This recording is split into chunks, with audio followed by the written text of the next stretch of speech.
The mining colony on Proxima IV was quiet as the sun set. Red and orange lights spread across the sky, casting long shadows over the buildings. Workers were finishing their day shifts, tired but happy. Small transport ships moved between platforms, carrying the valuable minerals that made the colony important. Alan Miller sat at his communication station, checking reports before his replacement arrived. He had worked here for 5 years. His job was simple: keep contact with other colonies and handle emergency calls. Tonight should have been like any other night. The first explosion shook the ground. Alan fell from his chair as alarms began to sound. He rushed to the window and saw 3 large ships in the sky. They were black with sharp edges, unlike any ships he had seen before. More explosions followed as smaller ships flew from the large ones, firing at buildings and people. "Kaldorians," said Captain Jerry Powell as he stumbled into the room, blood running down his face. "They've destroyed our outer defenses." Everyone in the galaxy knew about the Kaldorians. They were warriors who took what they wanted. They had attacked other colonies before, but never this far from their territory. "Sir, what should we do?" Alan asked, helping the captain to a chair. "Our military ships are gone. Destroyed in the first attack," Powell said, his voice weak. "Backup from the Galactic Council won't arrive for weeks." More explosions rocked the building. Through the window, Alan saw people running, trying to escape the smaller ships that hunted them. He heard screams over the colony's communication system. "Sir, we need to call for help," Alan said.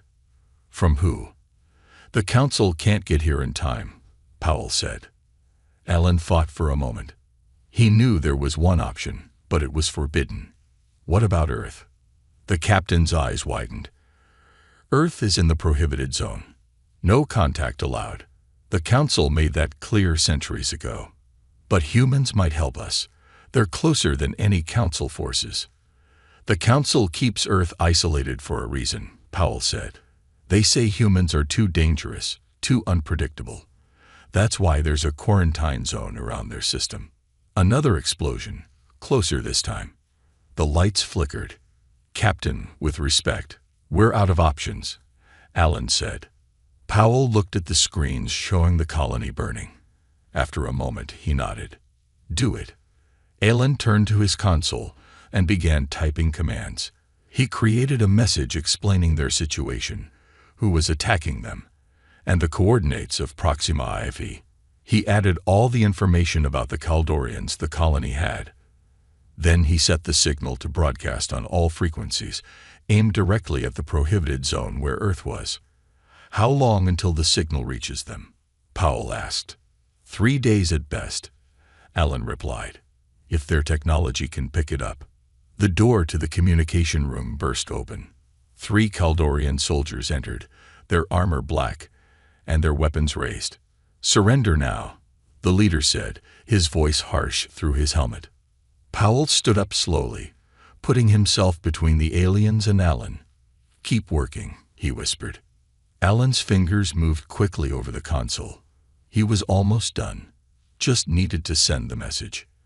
The Kaldorian leader stepped forward. "Stop whatever you are doing. Now, Alan," Powell shouted and lunged at the soldiers. Alan hit the final command. The message sent just as Powell fell, hit by 3 energy blasts. The console in front of Alan exploded as a Kaldorian shot it. Alan raised his hands as the soldiers surrounded him. Through the window, he could see the colony fully under attack now. Buildings burned. People were being taken as prisoners. He didn't know if humans would receive the message. He didn't know if they would help even if they did. The Council had kept Earth isolated because they feared what humans might do if let loose in the galaxy. As the Kaldorians took him away, Alan had one thought.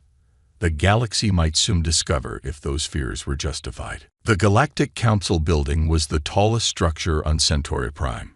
Its spiral shape reached into the clouds, a symbol of unity among the 12 most powerful species in known space. Inside the main chamber, chaos had erupted. "Silence," High Chancellor Zevnar shouted. His blue skin darkened with stress as he pounded his ceremonial staff on the floor. The room gradually quieted. Hundreds of representatives from different worlds looked at him with wide eyes and worried faces. "Our monitoring stations have detected an unauthorized signal," Zevenar continued. "It entered the Earth quarantine zone 6 hours ago." Murmurs spread through the chamber. Earth was a forbidden topic. For centuries, the Council had kept the planet isolated, allowing no contact with its inhabitants. "How did this happen?" asked the Vexlor representative, her tentacles twitching nervously. Security Director Susan Clark sat quietly at the human seat. As the only human allowed in the Council, she felt every eye turn to her. Humans were rarely trusted. The Council had allowed Earth to send one representative as a courtesy, but humans had no voting power. "The signal came from Proxima IV," explained Monitoring Chief Lax. "The colony was attacked by Kaldorian forces 3 days ago.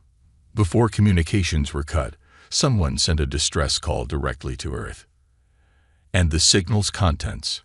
asked Zevenar. "A complete report on the attack, including details about Kaldorian ships, weapons, and troop numbers," Lax said. "Also the colony's coordinates and a request for immediate help." The room erupted again. Susan watched as Council members argued with each other. Some wanted to send ships to intercept any Earth response. Others suggested warning the Kaldorians.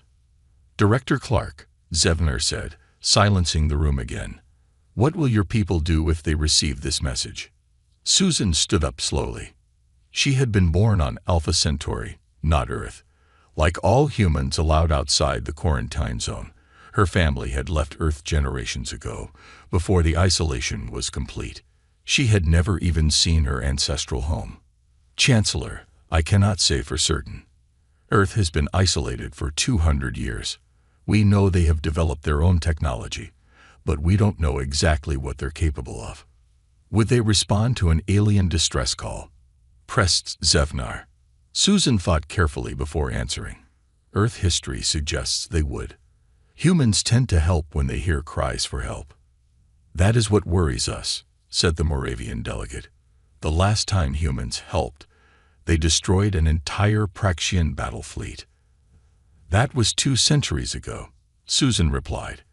"And the Praxians were harvesting sentient beings for food, which is why we quarantined Earth instead of destroying it." The delegate shot back. "Humans are too unpredictable, too violent, yet also too innovative." The chamber grew quiet. Everyone knew the real reason Earth was isolated. Early encounters had revealed humans could adapt alien technology at alarming speeds. They fought with unexpected tactics. They thought differently. The Council feared what might happen if humans spread throughout the galaxy. "Can we block the signal?" asked Zevenar. "It's too late," Lax replied. "It reached Earth already. We detected it because our monitoring stations picked up the echo." Zevenar's face darkened further. "Then we must prepare. Send observers to Proxima IV immediately. Director Clark, you will join them. If Earth sends any response, we need to know what it is." Susan nodded.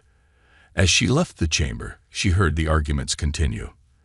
The Council was afraid, and afraid people made bad decisions. On her ship, Susan looked at the small image of Earth she kept hidden in her quarters. A beautiful blue planet, home to billions of humans who had no idea about the wider galaxy, or so the Council believed. Susan knew better. The Council's observation satellites around Earth had gone silent briefly 20 years ago. They came back online with all systems normal, and the Council assumed it was a temporary malfunction. But what if it wasn't? What if Earth knew they were being watched? What if they had been preparing all this time? Susan feared what might happen next. Not because humans would respond to the distress call. She was certain they would. But because the galaxy wasn't ready for what humans had become. 3 months passed since the attack on Proxima IV. The Kaldorian forces had turned the once peaceful mining colony into a military base. Tall black towers now stood where homes had been. Armed ships patrolled the skies. Workers who had survived the attack now worked as slaves, mining resources for the Kaldorian war machine. Fleet Commander Verex stood on the bridge of his command ship, looking down at the planet. He was proud of this conquest. The Proxima system was far from Kaldorian space, deep in Council territory. Taking it showed the galaxy that the Kaldorian Empire feared nothing, not even the Galactic Council. "Commander," called a sensor officer, "we're detecting an anomaly at the edge of the system." Verex turned with a frown. "What kind of anomaly?" "Unknown. It's causing unusual readings in subspace. It could be a sensor malfunction." Verex walked to the sensor station and looked at the screens. Something was disturbing the fabric of space at the system's edge, like ripples in water. "How long has this been happening?" "It started 16 minutes ago, sir." "Is it a council fleet?" Verex asked. The council had sent observers to the system, but no military ships. They were too weak, too afraid of starting a larger conflict. "No, sir. The energy signature doesn't match any known council technology." Verex felt a chill. The Kaldorian Empire had fought many species. They knew all the major powers and their capabilities. Keep monitoring it. An hour later, the anomaly grew stronger. The sensor officer called Verex again. "Sir, we're detecting objects emerging from the disturbance." The main screen showed the edge of the system. Points of light appeared from nowhere, forming a pattern. As they watched, the points resolved into ships, dozens of them. "Magnify," ordered Verex. The image zoomed in on one of the ships. It was unlike any vessel Verex had seen. Its design was simple but elegant. No unnecessary decorations, just smooth lines and powerful engines. It was clearly built for war. "Scan them," Verex commanded. The sensor officer worked his controls, then looked up with concern. "Sir, their hulls are made of materials we can't identify. Their power readings are unusual. I can't determine their weapon systems." More ships continued to appear. Verex counted at least 50 now, arranged in a formation that suggested both discipline and purpose. "Where did they come from?" Verex demanded. "No species could respond this quickly. Proxima is too far from any major world." "Unknown, sir. They didn't use any jump points or known hyperspace routes." Verex considered his options. He had 20 ships under his command, all proven in battle. These strangers, whoever they were, had not fought the Kaldorian Empire before. They didn't know the cost of such foolishness. "Send the standard warning," Verex ordered. "Tell them this system belongs to the Kaldorian Empire now. Any unauthorized vessels will be destroyed." The communications officer sent the message. The response came almost immediately. "Sir, they're responding." In perfect Kaldorian, the officer said, surprise clear in his voice. "Put it on speakers," Verex ordered. A calm, steady voice filled the bridge. "Kaldorian forces, this is Captain William Hayes of the United Earth Defense Force. We received a distress call from this colony. You are the aggressors. Withdraw immediately or be removed." The bridge went silent. Verex felt his blood run cold. Earth, the quarantined world. How had they received a signal? How had they traveled here so quickly? The council claimed humans were primitive, barely able to reach their own moon. "Sir, they're moving toward us," reported the sensor officer. "Their formation suggests attack positioning." Verex stared at the screen. Earth ships should not be here.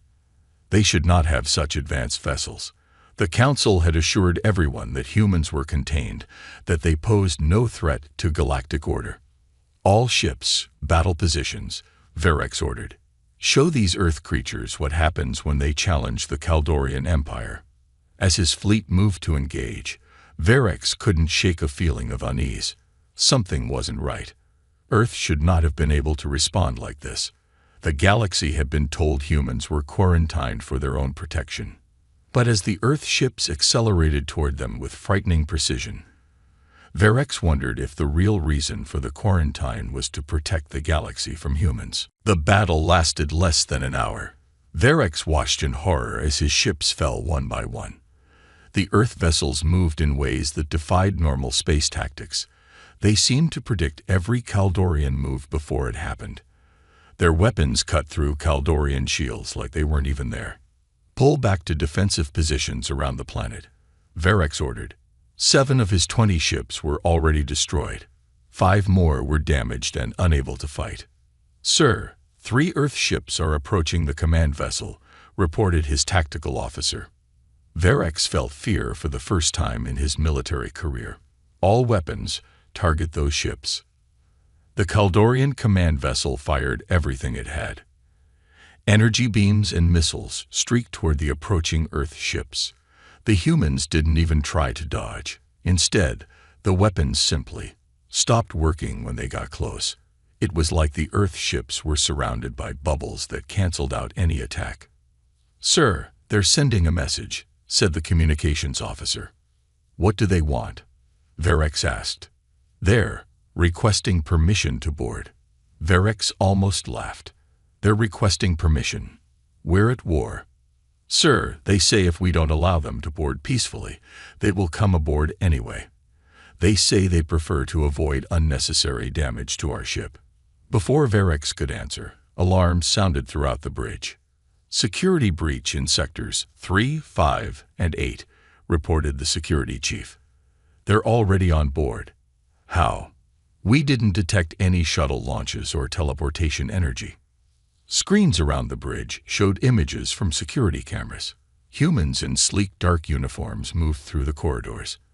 They carried weapons but used them only when Kaldorian soldiers attacked. Even then, the weapons seemed to stun rather than kill. "Sir, they're heading for the bridge," said the security chief. Varex drew his personal weapon. "Seal the bridge. All soldiers prepare to defend your positions." The heavy bridge doors locked into place. 20 Kaldorian elite guards took positions, weapons aimed at the entrance.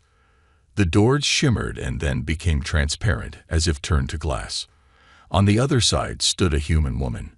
She was smaller than a Kaldorian, with dark hair pulled back tightly.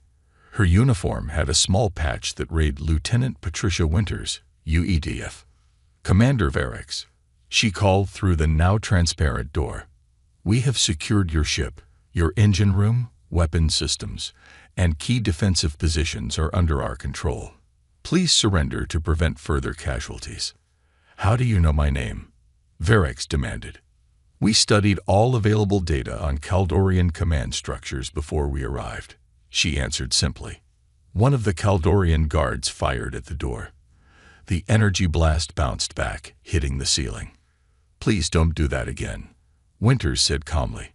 "We've modified the molecular structure of your doors. They now reflect energy weapons." Varex stared in disbelief.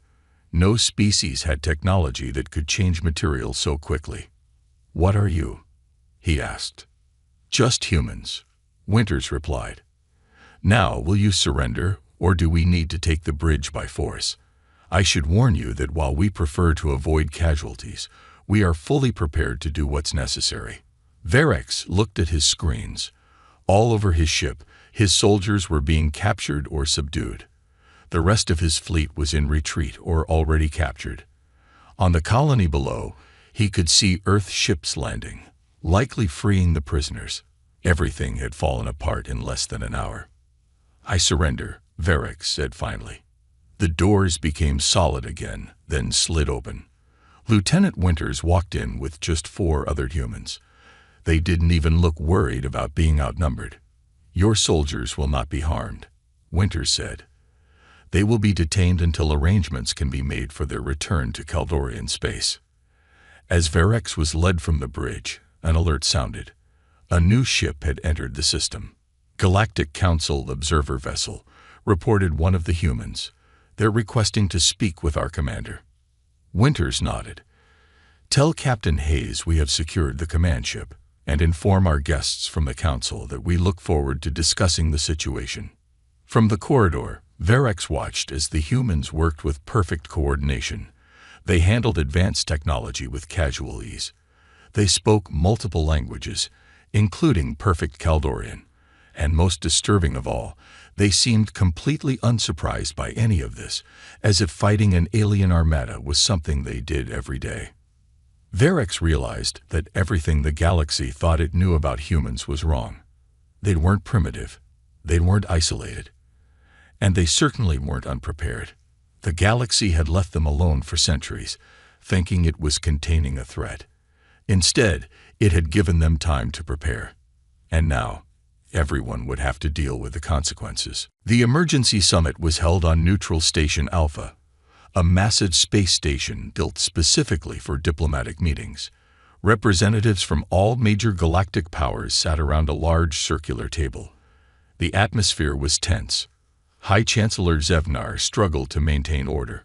Arguments broke out every few minutes as delegates demanded answers about the humans and their sudden appearance in galactic affairs. How did they defeat a Kaldorian fleet so easily? Asked the Vexlor representative. The Council assured us humans were contained. Their technology should not be this advanced, added the Moravian delegate. Something is very wrong here. Security Director Susan Clark sat quietly, observing the chaos. Beside her was the human captain who had led the liberation of Proxima IV. William Hayes wore a simple dark uniform with minimal rank insignia. He seemed perfectly calm despite being surrounded by angry aliens. Zevnar banged his staff on the floor. Enough. This arguing solves nothing. We need facts. He turned to a small alien with pale skin and large eyes. Historian Quinn, please explain the human quarantine to those who may not know its full history. Quinn stood and activated a holographic display. 236 years ago, the Praxian Empire attempted to establish a farming colony on Earth. They considered humans to be little more than animals, suitable for harvesting as food. The display showed images of primitive human settlements and Praxian ships. The humans, despite having only basic spaceflight capability and crude weapons, managed to capture Praxian technology. Within months, they reverse-engineered it and built their own versions. They then destroyed the entire Praxian fleet. Gasps came from some of the younger delegates who hadn't heard the story before. The Council faced a difficult decision. Quinn continued. Humans showed an unprecedented ability to understand and adapt alien technology. They also demonstrated a willingness to use extreme force when threatened. The Council voted to quarantine Earth rather than risk humans spreading throughout the galaxy. But we didn't enforce total isolation, said Zevnar. We established observation posts at the edge of their system to monitor their development. Captain Hayes smiled slightly but said nothing. I have a question, said the Kaldorian representative, his voice angry. If humans were quarantined, how did they build a fleet capable of defeating our forces? How did they develop technology that our scientists cannot even understand? All eyes turned to Susan Clark. She took a deep breath before speaking. The truth is simpler than you might think. The observation satellites the Council placed around Earth were discovered by humans decades ago. The room erupted in shocked voices. Impossible, shouted Zevnar. Our technology was beyond their capabilities.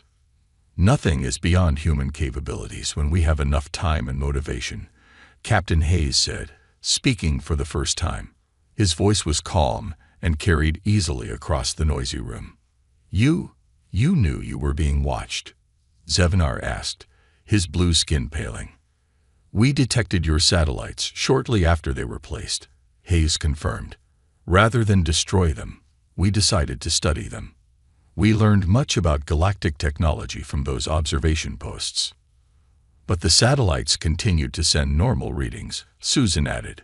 20 years ago, they went silent briefly, then returned to normal operation. We reverse-engineered them, Hayes explained.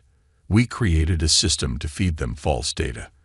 The Council continued to see what they expected to see, a planet of primitive humans slowly developing their technology in isolation. All this time, whispered Zevnar, we thought we were watching you. But you were watching a carefully crafted illusion, Hayes finished.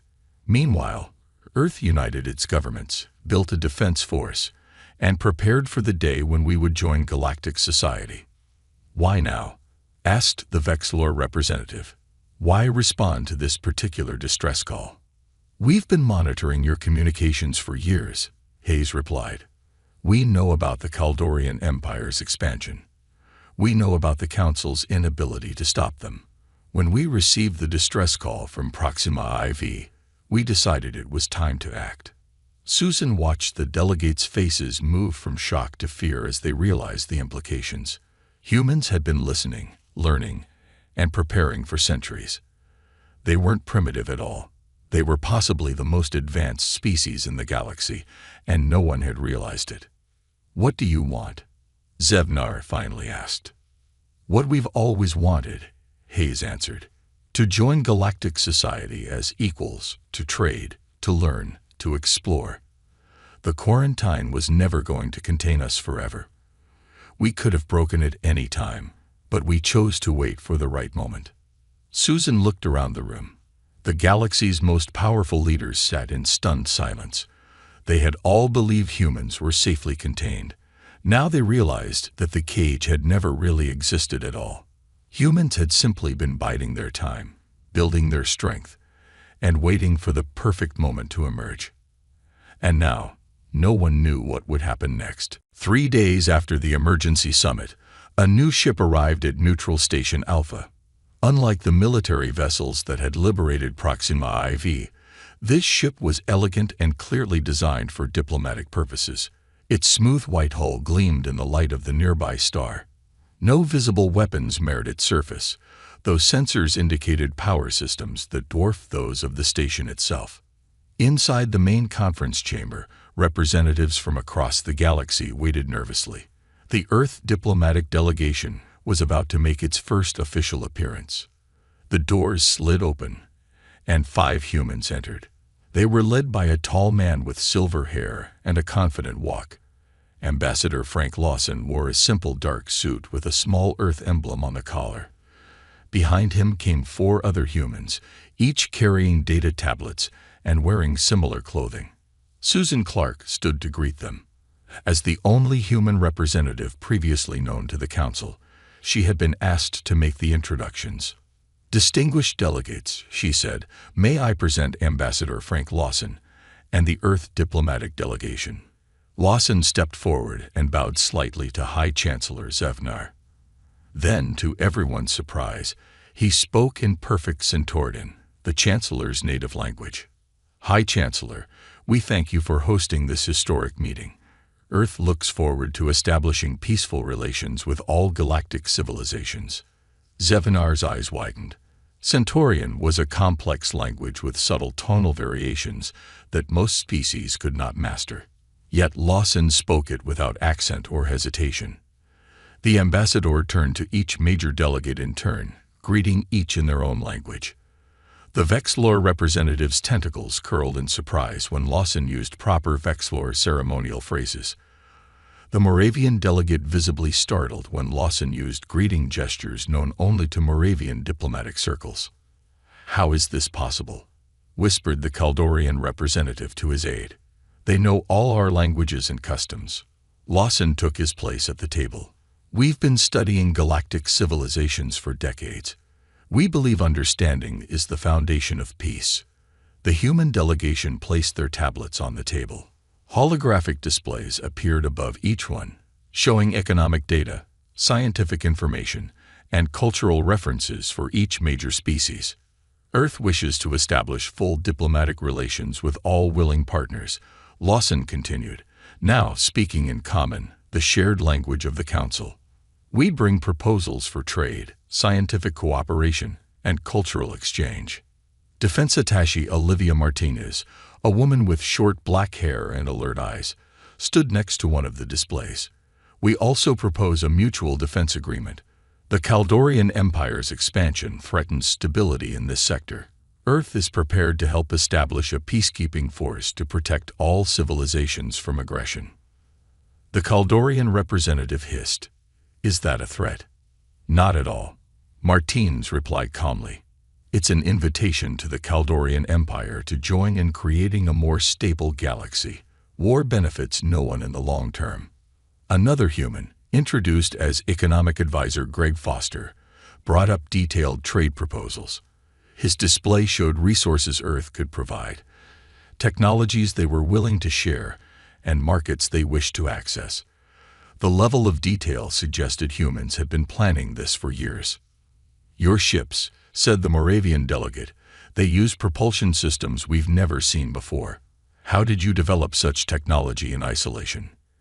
"We weren't truly isolated," Lawson reminded him. "We had access to your observation satellites, but much of our technology is uniquely human. We approach problems differently than other species. That is precisely what worried the Council centuries ago," said Zevnar. "Humans adapt too quickly, innovate too rapidly. The quarantine was meant to protect galactic stability." And yet, Lawson replied, "that quarantine led directly to this moment. By leaving us alone, you gave us time to develop on our own path. Now we return to the stars not as newcomers to be guided, but as equals ready to contribute." The fourth human, Science Director Peter Jordan, activated his display. It showed designs for medical equipment, environmental restoration technology, and energy systems far beyond current galactic standards. "We offer these freely," Jordan said. "Earth believes knowledge should be shared." The delegates murmured among themselves. The humans were offering advanced technology with few conditions. Their ships could defeat Kaldorian fleets. They spoke all galactic languages. They understood each species' culture and economic needs. "Why should we trust you?" asked the Vexlor representative. "You hid your true capabilities for centuries." "We did what any species would do when told they were too dangerous to join galactic society," Lawson answered honestly. "We prepared. We studied. We made sure that when we finally emerge, we would be treated as equals, not as primitives to be controlled." Susan watched the delegates' reactions. Fear remained on many faces, but she also saw curiosity, interest, and calculation. The humans weren't behaving as conquerors despite their clear technological advantages. They were offering partnership. As the meeting continued, Susan realized the galaxy was witnessing something unprecedented. Humans had not just survived isolation. They had thrived in it. And now, they were changing everything just by being here. The question no one dared ask hung in the air. Had the Council made its greatest mistake by trying to contain humanity? Or had that containment created something far more powerful than anyone could have imagined? The Kaldorian Empire was not known for accepting defeat. 2 weeks after the human diplomatic delegation arrived, the Kaldorian Grand Fleet launched a massive attack against Earth itself. Intelligence reports suggested the Kaldorians believed they could win by striking directly at the human homeworld, while their defense forces were deployed elsewhere. They were wrong. As the Kaldorian armada entered the Sol system, they discovered it had been transformed into an impenetrable fortress. Every approach was covered by defense platforms. The moon housed massive weapon installations hidden beneath its surface. Mars had become a forward military base. Asteroid belts had been converted into minefields that could be activated instantly. And Earth itself was protected by a defense grid that made direct attack impossible. The Council observation ship Vigilant followed the Kaldorian fleet at a safe distance. On board, Susan Clark and several galactic observers watched as the largest military force in known space moved toward Earth. "They're going to be destroyed," said the Moravian observer, his voice trembling. "Don't they realize what they're facing?" Susan said nothing. She had warned the Council about provoking humans, but some species never listened. The Kaldorians saw the universe only through the lens of conquest and dominance. They could not imagine a power greater than themselves. The Kaldorian ships formed attack positions and launched their first wave of fighters. Earth's defense network came alive. Energy beams lanced out from hidden installations. Small, fast human ships appeared from nowhere, surrounding the fighters. "Look at their tactics," said the Vexlor observer, her tentacles waving in excitement. "The humans are capturing the fighters rather than destroying them." It was true. Human ships were using some kind of energy field to disable Kaldorian fighters, then tractor beams to pull them toward Earth's orbital stations. The main Kaldorian fleet pressed forward, launching energy weapons at Earth. The shots never reached their target. They disappeared into what looked like ripples in space itself. "What technology is that?" asked the Moravian. "They're bending space to absorb attacks." The battle lasted hours, but its outcome was never in doubt. Human ships systematically disabled the Kaldorian vessels. Their weapons could penetrate shields but were calibrated to damage systems rather than destroy ships. It was a display of both overwhelming power and remarkable restraint. They could destroy them all, Susan noted, but they're choosing not to. By the time it ended, the entire Kaldorian Grand Fleet had been captured or disabled. Not a single human ship had been lost. The observers on the Vigilant sat in stunned silence. A message came through on the main communication channel. Admiral Jack Nelson of the Earth Defense Force appeared on screen. He was an older man with a weathered face and calm eyes. "Galactic Council observation vessel, we have the Kaldorian Grand Marshal in custody.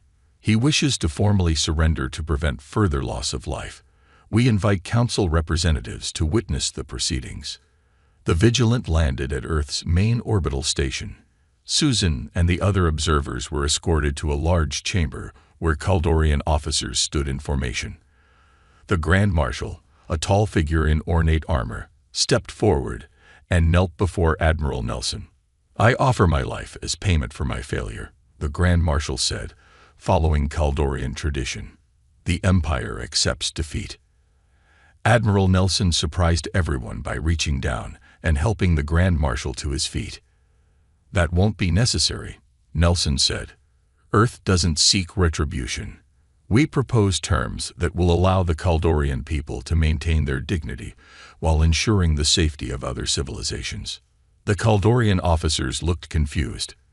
In their culture, defeated leaders were executed and conquered planets were stripped of resources. The concept of mercy was foreign to them. "Why?" asked the Grand Marshal. "You have won. You could destroy our empire."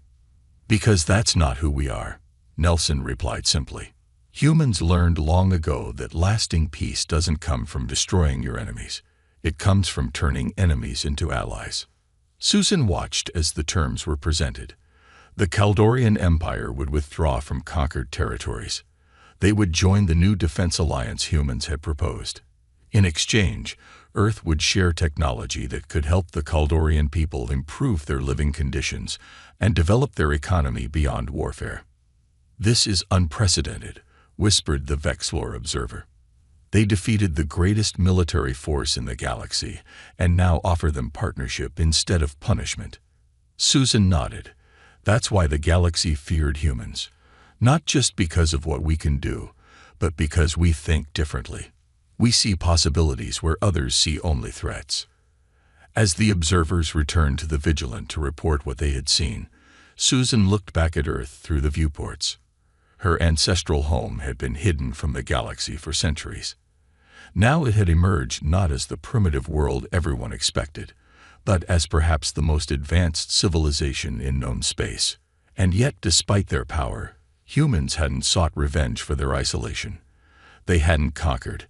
They had protected those who needed help, defeated those who threatened peace, and then offered a new path forward for everyone, even their enemies. Susan realized that the galaxy's greatest fear had come true. Humans had been set loose among the stars. But that wasn't the disaster everyone had predicted.